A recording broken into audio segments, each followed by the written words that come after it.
I'm Barbara Smith. I'm an occupational therapist, and I have been working with children and adults with developmental disabilities for over 30 years. I never planned on working with the geriatric population. However, when my mother began demonstrating the symptoms of Alzheimer's disease, I suddenly became her geriatric OT. I noticed that many of the other residents at my mother's assisted living facility and later on her nursing home didn't have a lot of visitors. As an occupational therapist, I realized that other caregivers may not know how to adapt activities so that they can enjoy spending time with a loved one.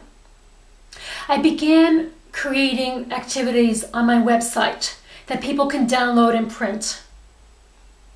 And I started to think about ways to compile my ideas into a book. If you go to my website, Barbara Smith Occupational Therapist, you can read and download large print songs such as Daisy, Daisy. You can also print out pictures of famous people and places such as Abraham Lincoln. On my website is also the story of Sarah Smith. This includes facts from my mother's childhood and later in her life with lots of photographs. My mother would sit and read this story over and over again, especially when she moved into a nursing home and she spent more and more time alone. The book that I wrote is titled Still Giving Kisses, A Guide to Helping and Enjoying the Alzheimer's Victim You Love. If you are interested in having me speak at your facility, please contact me at my email address bsmithotr@msn.com, or go to my website, Barbara Smith Occupational Therapist, and click on Comments. Thank you for listening to my story. And please continue watching this DVD, and you will see a brief introduction to the presentation that I gave at Academy Manor Nursing Home in Andover, Massachusetts. It lasts about 7 minutes, and I think you will enjoy it.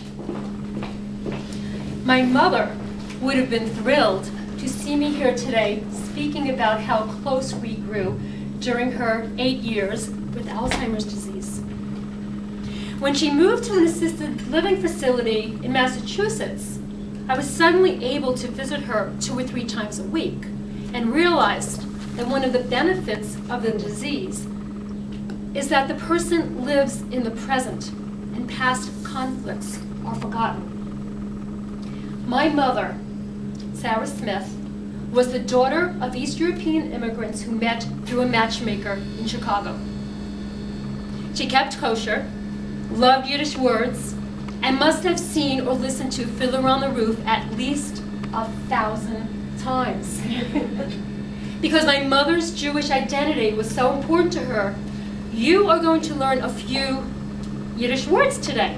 So let me begin by saying that as I realized my mother was getting lost in her neighborhood and trash was piling up in her apartment, my response to the situation was, "Oy vey!" Who knows what that means?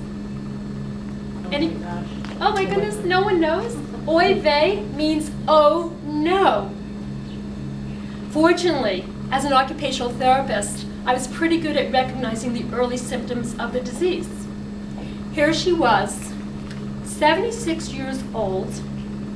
She was burning food, and she had forgotten how to use the telephone.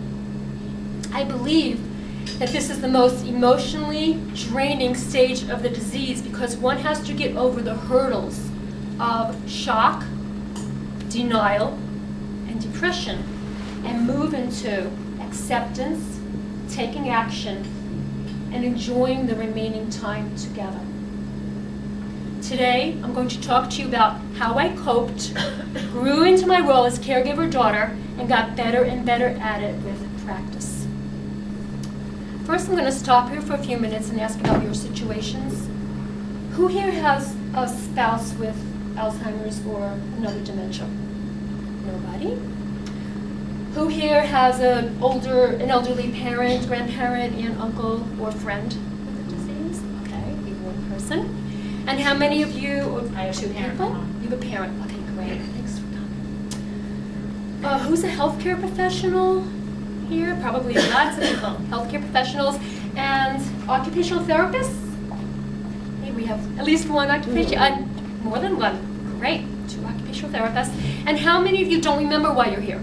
Okay, there's no one's raising their hands. That's a good sign. Okay. As you know, I wear 2 hats.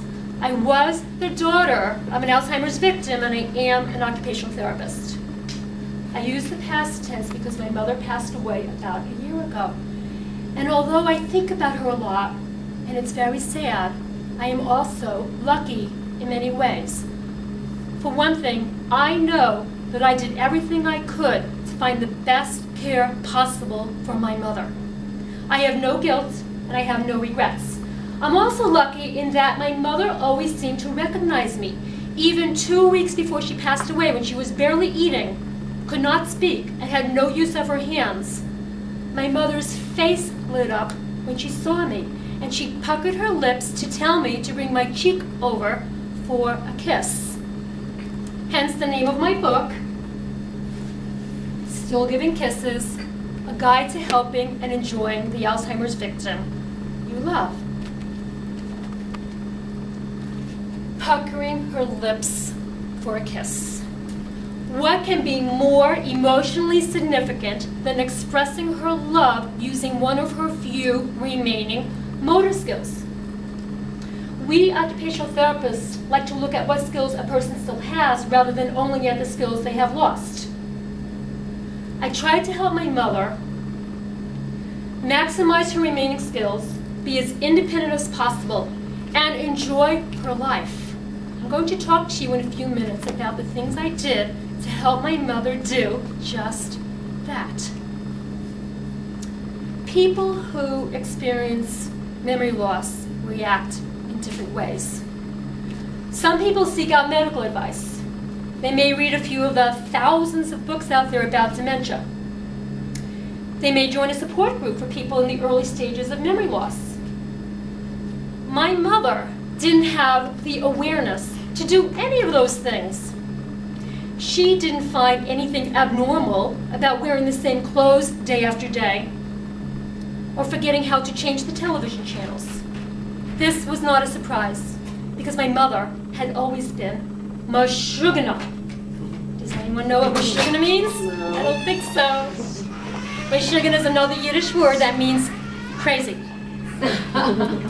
Indeed, my mother had been obsessive compulsive, neurotic, and socially awkward. While I was growing up, we frequently argued.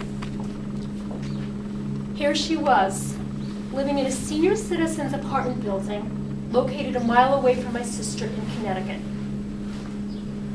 It didn't offer any services other than an emergency button next to the toilet, and that button usually didn't even work. She had few social contacts other than my sister. Because my mother had forgotten how to cook, she walked every day to the nearby 7-Eleven to buy candy bars. Sometimes my sister's friends would see her wandering around lost and give her a ride home.